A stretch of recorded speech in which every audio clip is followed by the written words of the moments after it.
Hi, welcome to another episode of BNU Noisemakers, and today I'm joined by industry legend Karen Down. Karen, how are you? I am very well. It's lovely to be here. Thank you so much for coming. It's really good to have you here. Thank you.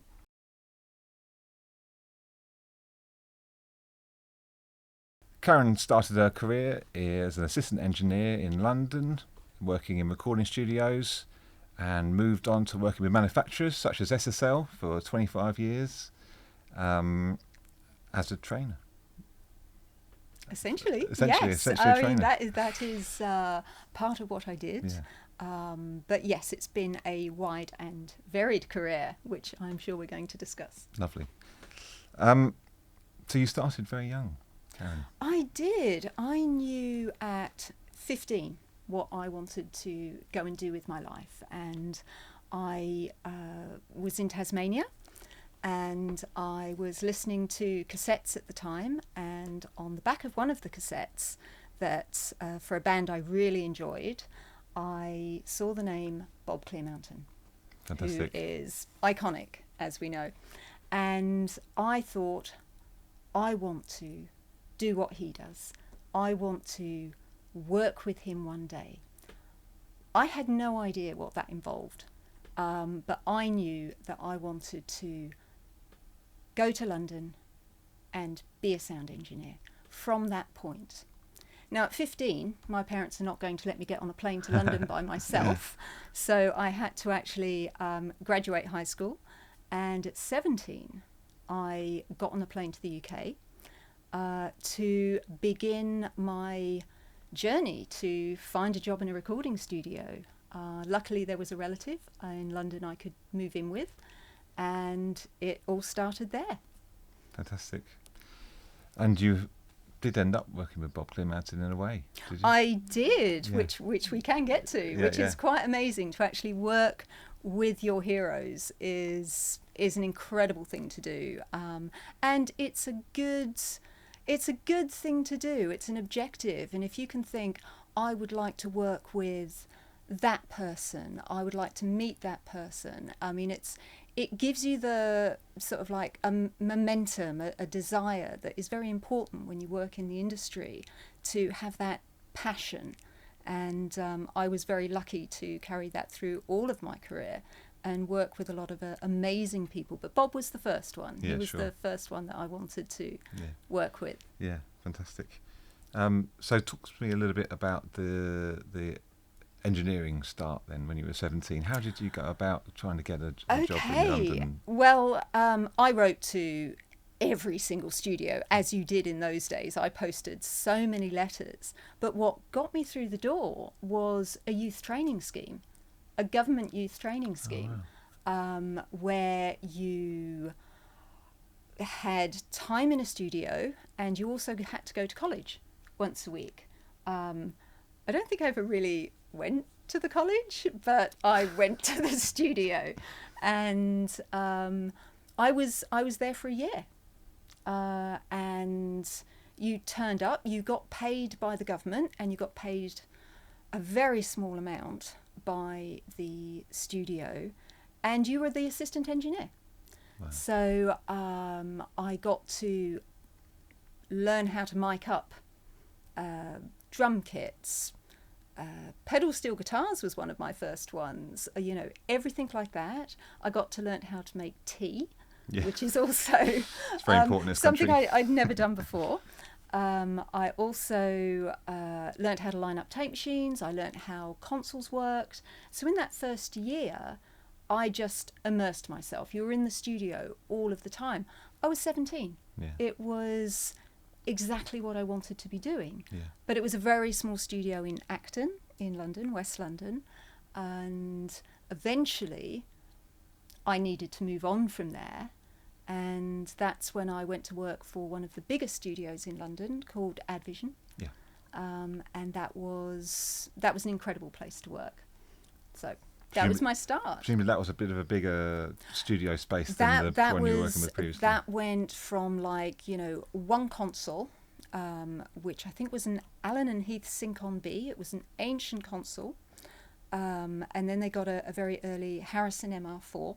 Oh, nice. And then after that, I went to work for Advision, which had 2 SSL consoles, E-Series consoles with an E-Series computer. And that was a 3-room studio. They had post-production rooms. It was Nice. a much bigger studio. Sure. And it had obviously a clientele of artists who, were well known. Yeah, so it was, sure. At 18, then in that environment, and sort of like 18, 19, that's when I met Bob. And I Wow. got to work with Bob. That quick? That quick. That's amazing, isn't it? And I remember I met him when he was coming to listen to some multi-tracks at Advision over the weekend, before he started working there. And I, being one of the junior assistants at the time, was just there to lace up the tape machines and let him in and listen to what he needed to listen to. And try not to freak out when he walks in the room. And I remember letting him in through the front door and introducing myself and actually going, right, I'm Karen. I'm not meant to meet you yet, but I hope to work with you one day. And it was a year later that I actually did a Deacon Blue album with him. Oh, right, yeah. So wow. I was a babbling idiot, and he was very, very kind and very, very sweet to me. But I was a gushing. Yeah, sure. Yeah. Wow. So this was your first studio with an SSL console? Yes. Yes. Now that's interesting, isn't it? Yeah. So what was that like compared to working on the other stuff that you had in that first well, studio? I think with the SSL, that was when I first, I guess, really started paying attention to the actual role of being an assistant engineer. I was allowed to get a lot more involved. So the engineer would be explaining more about what he was doing, and the assistant in that more professional environment had a definite role. Sure. You were in charge of the patch bay, you were in charge of, miking up and doing whatever the engineer asked you to do, and you had to do a lot. And obviously keep track of what was also going on in the session, as well as catering to what everybody needed. And that included, going around to the pub and bringing back a tray full of beer if that was needed. But it was a great learning opportunity, and I spent a year working with a producer called Stephen Haig and the engineer he was using at the time, and the bands that they had coming in, and it was an amazing grounding. Yeah, absolutely. So yes. Were they long hours at that time? Oh my gosh, absolutely, they were long hours. And but at that age you can operate on 3-4 hours sleep. You would be the last person who left the studio. You'd get a taxi home, and all paid for, of course, because there was money in the business at that time. And you would sleep for a couple of hours and you'd be the first person back, setting up for the day. So you had all of that responsibility to make sure that everybody had what they need, and you had the less sleep. But you just did it. Yeah, absolutely. And it was fantastic. And I think because at that time there was a lot of studios in the centre of London, the assistants got to know each other. Sure. And you'd always do a ring round, see who was still working, and then occasion meet for breakfast, basically missing your mouth because you were so tired, as you know, before you went home to sleep. But, wonderful memories when you're young to actually be working in that environment and working on projects where you didn't actually appreciate that album was going to be a big album, one to be remembered. You were just doing the work. Yeah, absolutely. Yeah. Obviously, you're gaining a lot of experience at a very young age. Yep. As an assistant, and watching other engineers and watching other producers and how they work. You learn so much. And I was very lucky. People were very giving. You asked a question and you were given an explanation. Working with session musicians, they often knew exactly where to place the microphones for their, drum kit, for example.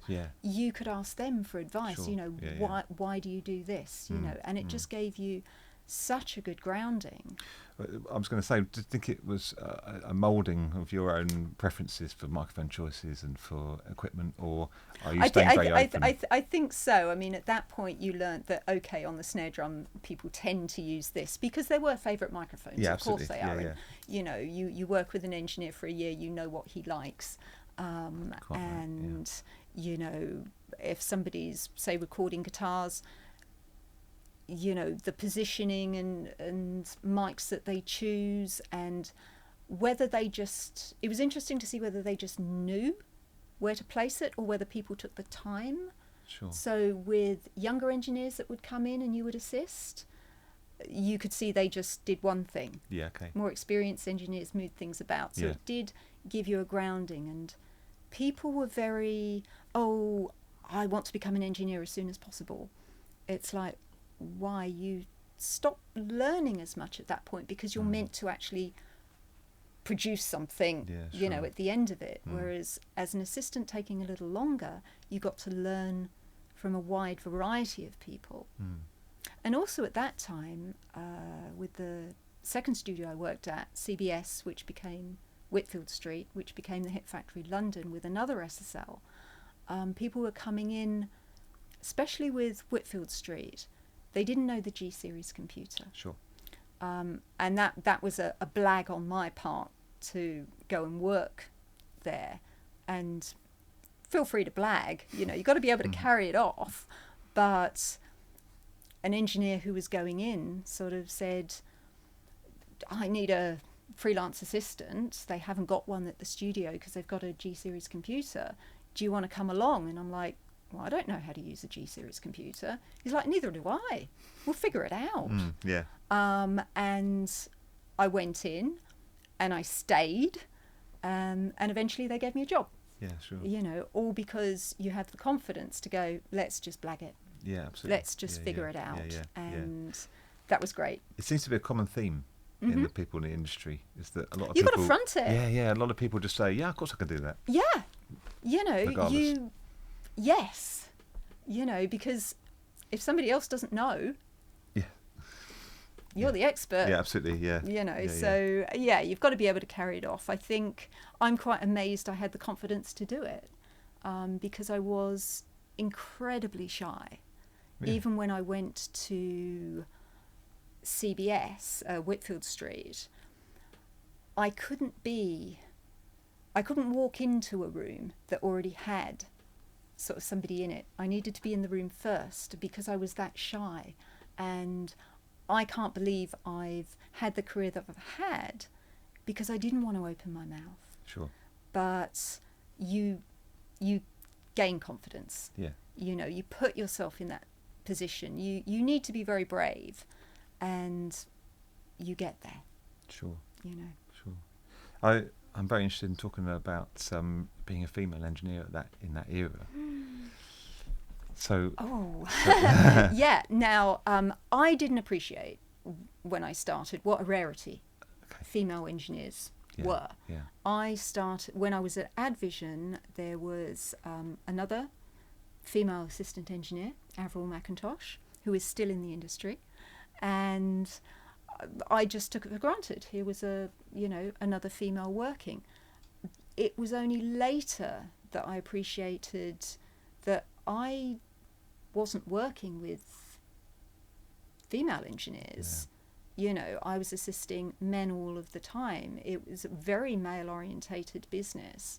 You know, as a woman in the industry, you do have to be very confident in your boundaries, because people are going to take advantage. Behaviour perhaps would not be acceptable nowadays. That certainly went on back then. And you either... Well, I guess I just let it wash over me. I just tolerated, because you didn't want to be, didn't want it pointed out, well, she's a girl, what do you expect? So language, everything else, you tolerate. Most of the time it was absolutely fine. Absolutely fine. Though I remember when I was, I had a manager while I was assisting, finding me some work at one point, and there was a gig that came out, and the band, when they found out that I was female, they were doing a residential album, and they said, actually, we don't want a female assistant, mainly because they wanted to have a good time while they were recording their album. So and you're just like, okay, you know. But for the majority of the time, I never had a problem with people accepting that they were working with a female assistant. You know, so if we have a look at nowadays, do you think there's much improvement on that? I certainly would like to think so. You know, obviously there are more females coming into the industry, not as many as, you know, one would have liked to have seen after sort of 40 years. But I would like to think and I know that in today's society there is a lot more respect. People feel more able to set boundaries, and behaviour is a lot more, you know, appropriate. We have some fantastic graduates that are female that have come through our university. I can think of 4 or 5 really strong examples. But as a university, for some reason, we still don't see very many female students come through on our audio courses. You know, very few still, and it's a bit frustrating for us because we really want to see more. Absolutely, and I think it's understanding sort of like what is not attracting. You know, what's the reason female students are not attracted to the job? Are they aware of the job? You know, have they heard things? Do they not see it as something with longevity? And do they understand the wide variety of jobs there are in the industry? You know, if you're just thinking about becoming an audio engineer, I only knew about recording studios. Sure. I never thought about broadcast and film and live sound and post-production and everything else, you know. So are people just not aware of it as a career? And then the range of roles you can have absolutely, in the career.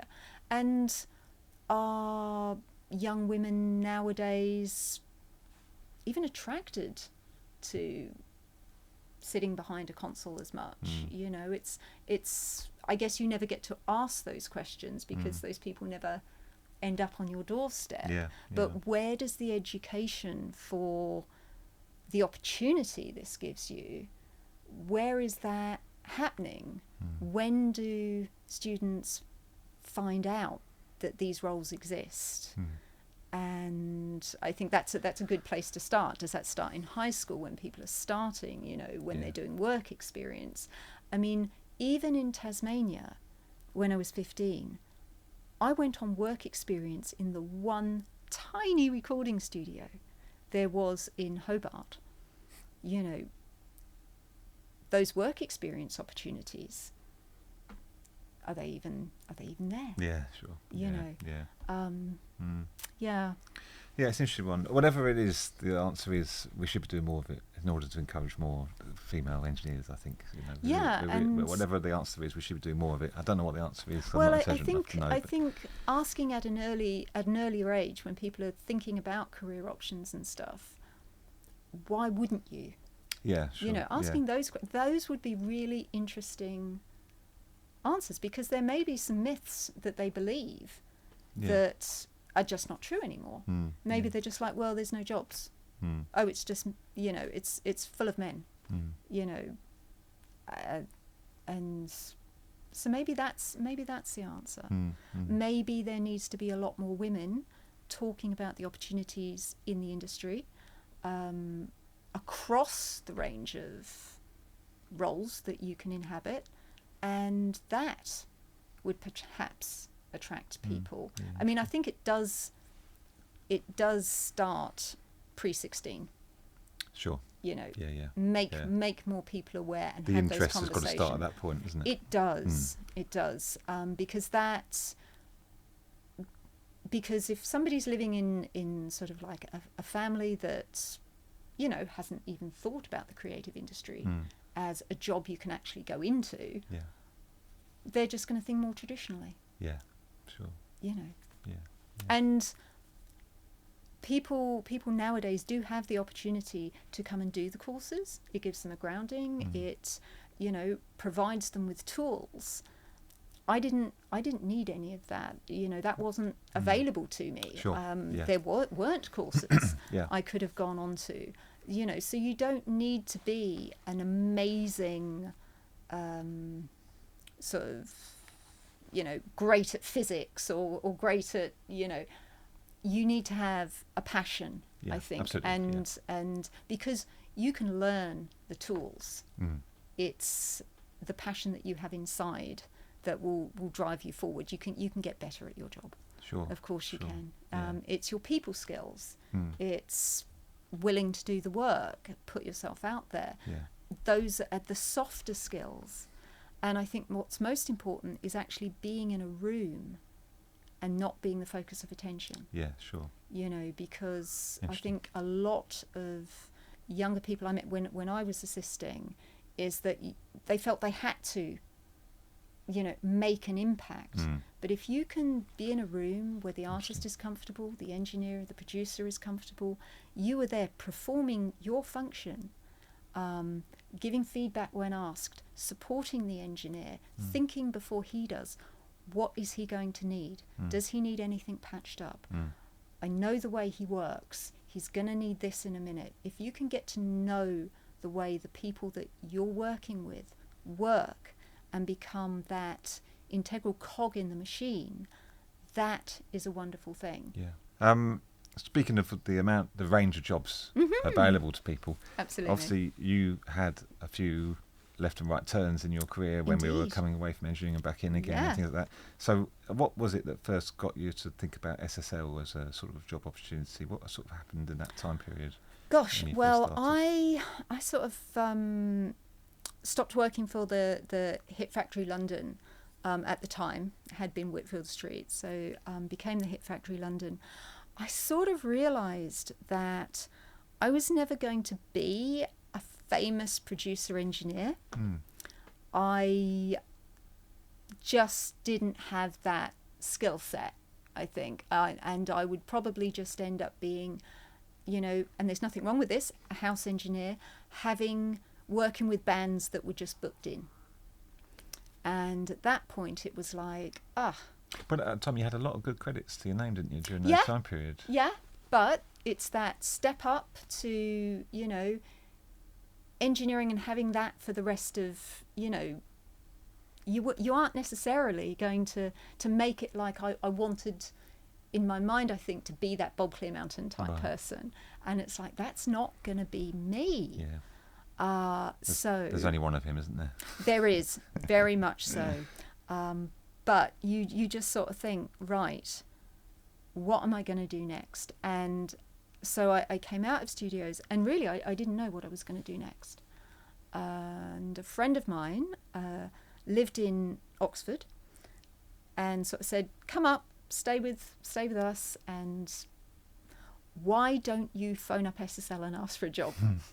And I spent a week phoning SSL asking for a job, and I was invited in, and they hired me to be a trainer on the 4000 series console. Yeah, sure. Which I'd learned, and having been an assistant engineer and having to sort of teach engineers who came in how to work the G series computer and stuff, I just adopted that role with engineers buying SSL desks.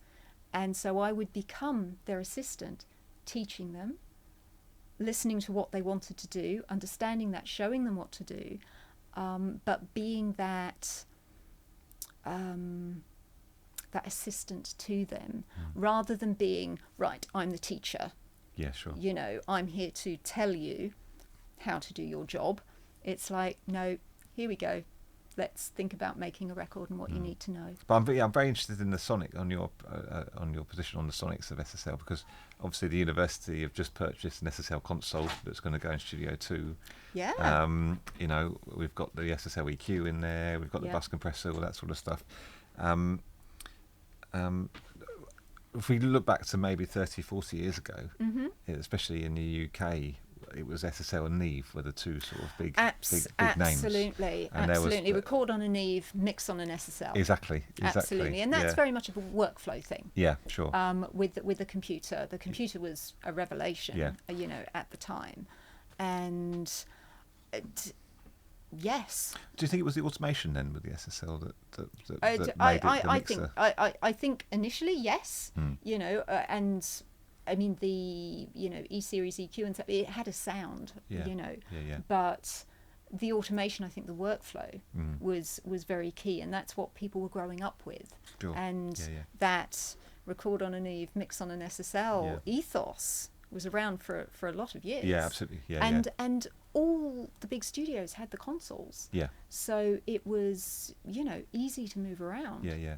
You know, but you've got to think as well, the technology at the time, people were using tape machines. Yeah. What's that? Well, exactly. And, you know, I remember one of my things when I initially went to SSL was, on a bad day, I would go to the studio and I would just line up the MTR-90 tape machine. Okay, yeah. You know, 24 tracks, fully aligned. Yeah. Because there's nothing like, you know, putting yourself in that space and just doing that. But you've got, you know, recording to tape to factor into the, you know, the mix. Sure. When you're bringing something to a console. Sure. Yeah, absolutely. A lot of people obviously have used SSL 4000 4K series consoles, and there's a lot of information out there on sort of videos, mix the masters, all these kind of things that show a lot of things. And it looks like with the SSL EQ, people can go extremely heavy-handed with how much they're adding on SSL, as much high-end as you could possibly add, and then a little bit more. And I think there is something about the cleanliness of that EQ, isn't there, that allows you the opportunity to do something like that. Absolutely. I mean, fantastic designers. Yeah. You know, absolutely fantastic designers. Yeah. And the fact is, I think some of the, you know, one of the original designers is still working for the company. Yeah, absolutely. So, yeah, unbelievable. Yeah. And so it kind of brings me into this digital age now. We can all buy a channel strip of an SSL console for not a lot of money on a Pro Tools rig or a Logic rig or whatever we're using. Plugins completely changed. You know, I grew up with hardware. Yeah, absolutely. Yeah. And like the role of the assistant at that point was, especially with Total Recall, you know, you couldn't recalling the hardware, the outboard gear. That was writing it down with pen and paper and hoping for the best, and the patch bay, and everything. It's a very different job now, absolutely, being an assistant engineer. And yes, I forgot where we were. Digital, and that digital realm. Coming to digital. I mean, I felt very lucky that I'd started in the analog world, and then, you know, there were the 3324 Sony tape machines that came in, and then some of the early early digital consoles I was exposed to, and obviously not sounding as great as analog at that time. That technology, you know, digitally controlled analog. With the euphonics. And, that's still going, really, isn't it? Some companies are still doing that sort of thing. Absolutely. So, you know, I'm very glad my career spanned all of that technology. Now you've got Pro Tools, you've got all the plugins, you've got all of the tools. You still need to know how to use the tools. Quite right. You still need to know how to listen. You don't want to put 14 plugins on a track. No. You know, you've got to, so whilst the tools you use for the job have changed, the qualities and techniques an engineer has and uses, they're still the same. Yeah, no, it's interesting. You know, and the people skills as well, you know, and I think they've become even more important, because working with people Yeah, you need to absolutely. build that relationship very quickly. Have people be comfortable with you, trust you when they don't know you. You know, they may have listened to something you've done, or if you're starting out, not at all. But personality goes a long way, and knowing how to use the tools, very important now. Yeah, People absolutely. think, right, you're a Pro Tools user, you know how to use it backwards, forwards, sideways. When you're starting, that's quite daunting. Yeah, absolutely. You Yeah. know, I think everybody has their favourite plugins, Yeah. you know, and just like people did outboard gear, Yeah, sure. you know. Yeah, the older I'm getting, the more I'm finding this trend, because they're still every student that comes in that starts in the first year between 18 and 20 years old. I'm getting older, but they're always 18 to 20 years Yes, old. of course they are. And when they come in, and they come into one of our analog studios, you know, or hybrid studios like in Studio 2, where we're going to have the SSL console and all the outboard equipment, they point at the outboard equipment and they go, oh, that's like the plugin I've got.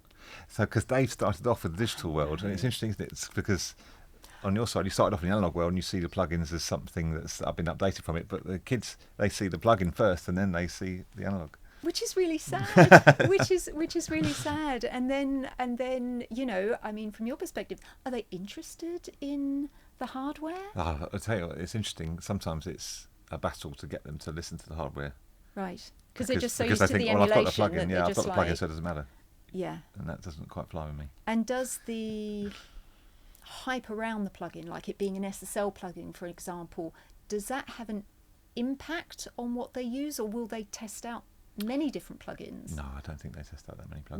Really? We have so many plugins at the university. You know, you Right. can click on the button for the inserts, Right, and there's you got- 1,000 on the list. Wow. It's too much, you know. And I think if they can find one that does something, then they'll stick with it. You know. That's interesting. Yeah. I think the way it looks makes a big difference as well. Unfortunately. I know. Oh, yeah. When they dear. first start, it's the way it looks. You know.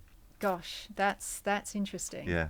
Yeah. Do you find they still mix with their eyes? Yeah, definitely. I think that's the big difference between that digital domain and the analog domain, or the hybrid domain.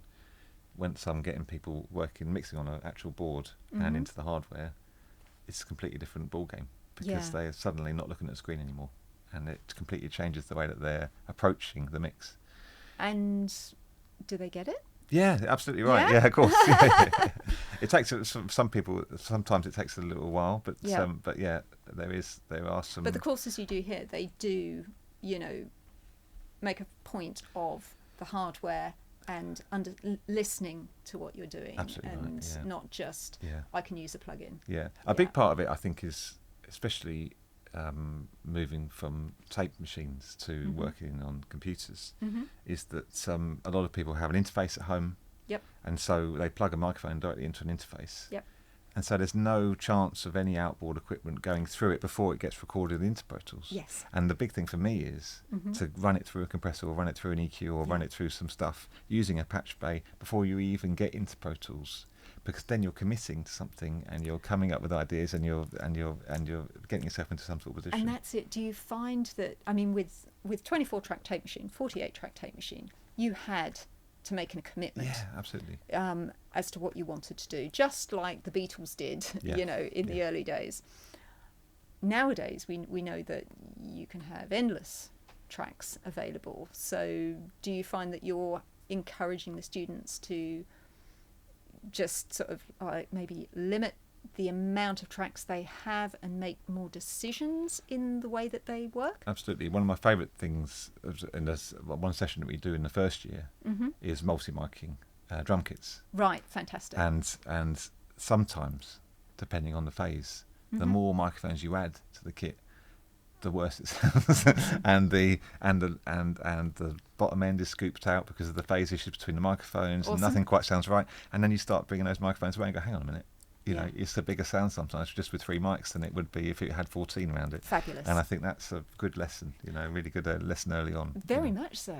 Very much so. Yeah. I mean, do you think, you know, people when they step out of, say, this environment and they go into studios, I mean, the opportunities to mic something up, for example, may not be there. No, that's right. As much, and the only thing they put up is a vocal mic. That's right. Yes, you know, or just plug it in.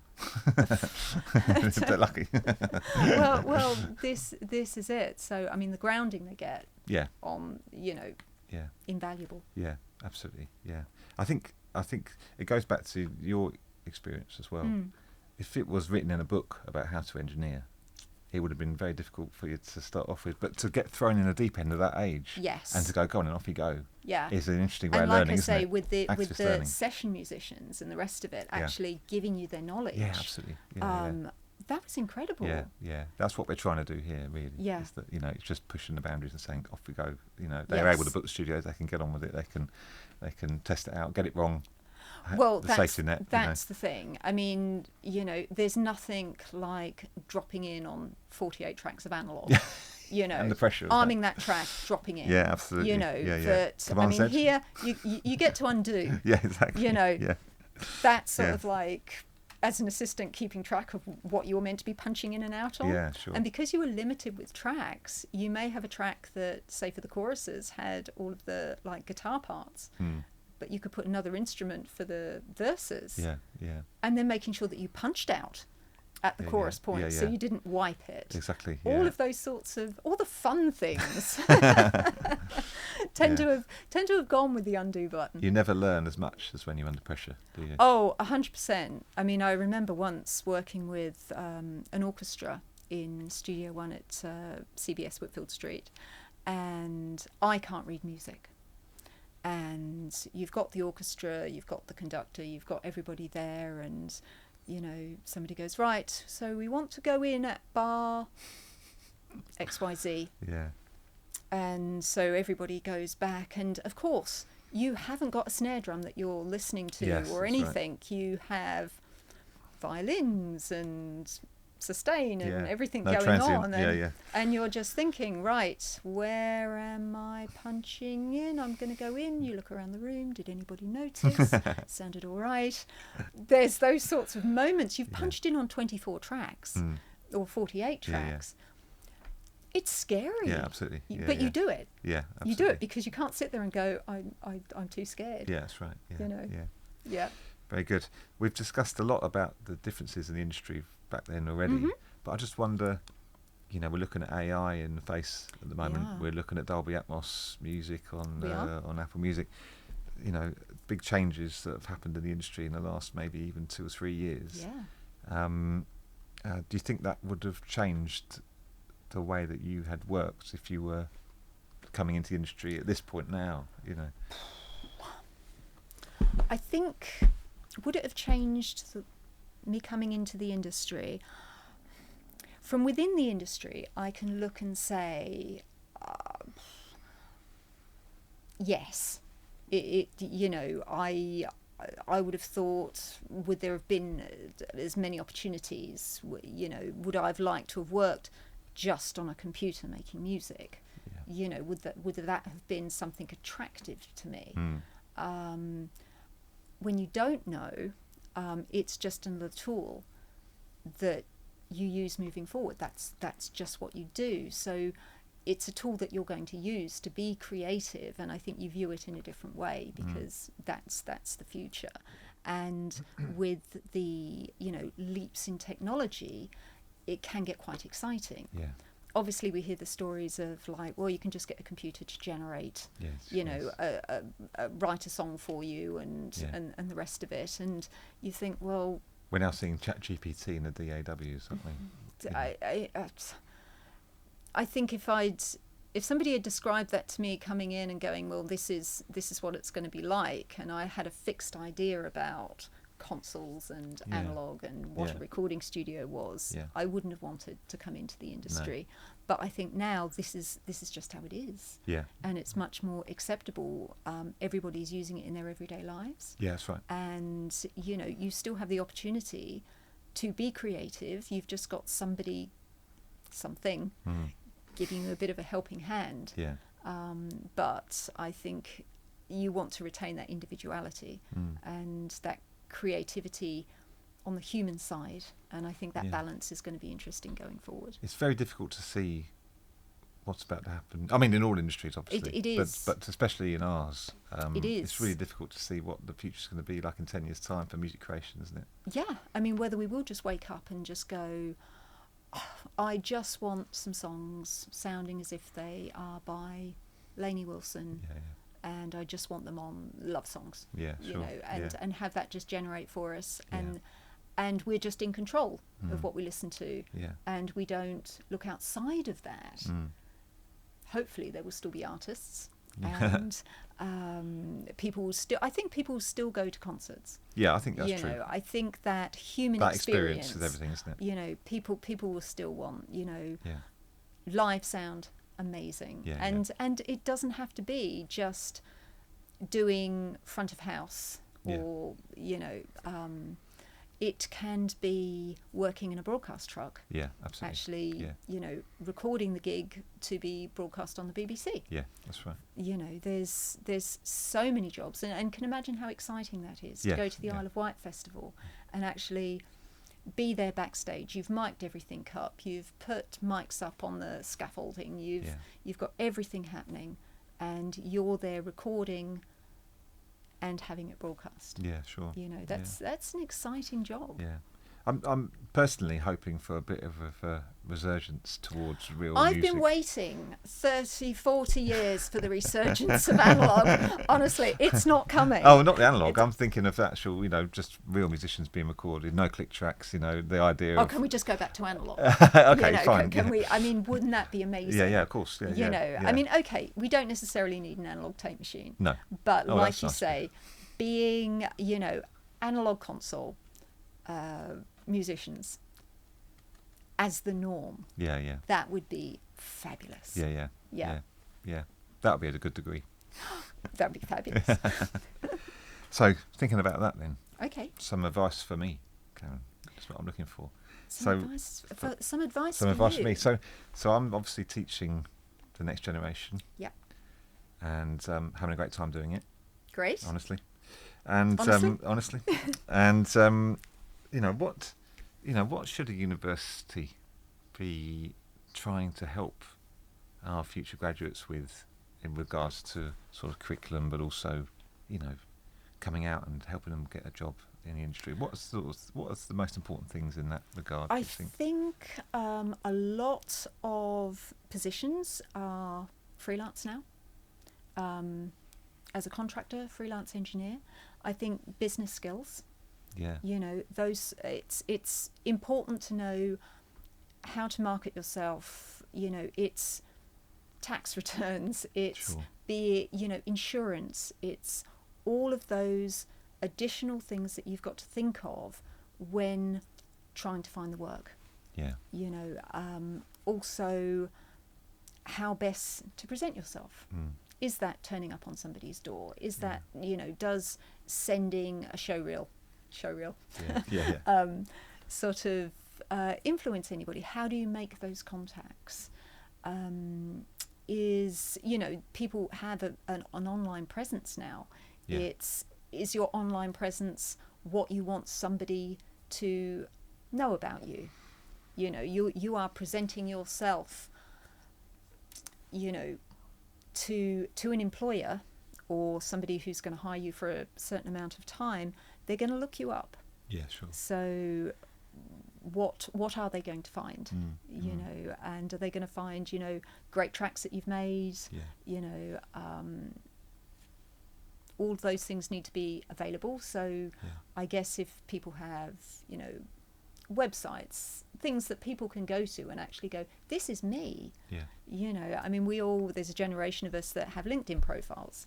It's just like, you're looked up. But I think those softer skills, those bravery skills. Yes, absolutely. Yeah. And, you know, how to market yourself and be a business person are very important tools. Like I said, I had a manager at 18, 19 finding me work between full-time work in studios. That generally doesn't happen anymore, but you can be there getting in on the ground floor at a studio, you know, making yourself known. This is my daily rate. What should your daily rate be? You know, how do you keep track of all of that? It's a lot. It's a lot of pressure. If you can't find a full-time role where you've got an employer looking after you, those freelance roles. You know. Yeah. We were the first university in the country to run a music business course. Excellent. So we've got very strong position on that business side, and we've integrated it a lot into sort of our production courses. Yeah. So we run courses, and they take different types of modules to do with business. That's and fabulous. I always find that we were talking about this earlier about these sort of graduate panels where we bring in students from the past who graduated working in the music industry. Yep. And I see them all lined up there, and I think, what do they, how do they do? And the thing that I find really the most interesting is that they didn't strive to be the best student and come to every class and do everything. What they did was they balanced being a student with trying really hard to get into the music industry at the same time. By doing that brave thing that you just mentioned, by going on knocking people's doors, by being in the industry, by floating around for too long and hoping that somebody picks them up, by doing whatever it takes in order to make it. And those are the guys and girls that make it. And it doesn't seem to matter what score they got in their degree. No. What matters is they got the degree, they used the degree as a safety net. Yep. The resources were there to use, like the studios and like the lecturers and all that sort of Absolutely. stuff. But they took all of that and just ran with it as soon as possible. And I think those are the people that are successful when they come out. Yeah, and like I say, I mean, I was incredibly shy when I started, and that person could be somebody on your course. Yeah, absolutely. Who wouldn't say boo to a goose, but there is, with that encouragement behind it, which places a lot of emphasis on what you do. Yeah. You know, to spot that talent. Yeah. And encourage those people to go out and and who to approach. Who do you approach? Yes, you don't just walk up to a studio reception and go, here's my CV. How do you do that? You know, no, it's fascinating. it's key. So that's advice for me. That's advice. How about advice for my graduates then? What do you think are what's a really good attribute to have then? We talked about bravery there for a minute, didn't we? Yeah, I think we were talking about it earlier. I mean, the ability to be in a room and not be invisible, but be very comfortable in the room and do your job. You don't need to be the centre of attention. You're not there to initially make a mark, get everything done. You are there starting as assistant. You're there to learn. You be a sponge, just take in everything, take the opportunity to ask the questions at appropriate times, and just be able to be in the room without suddenly saying you've just played a bum note on the bass, or you should be doing this, that EQ's too harsh, do you want to use that plug-in? It's not your place. Just be in the room, be a support to the people that you are working with, and you will be asked for again. I think that's it. You build your reputation as somebody who is essentially a safe pair of hands. That's what you're looking to be. On a session, a safe pair of hands that will hold everything together, who in small ways, because the producer's there looking at the overall picture, but you are there to support everybody else you're working with. And whether that's making a cup of tea, sticking up a microphone, thinking about what the engineer might need before he knows or she knows, and it's those soft skills to be quietly amazing. Fantastic advice. Thank you very much, Karen. Excellent place to finish. So thank you so much for your time today. It's been brilliant. No, thank you. Cool.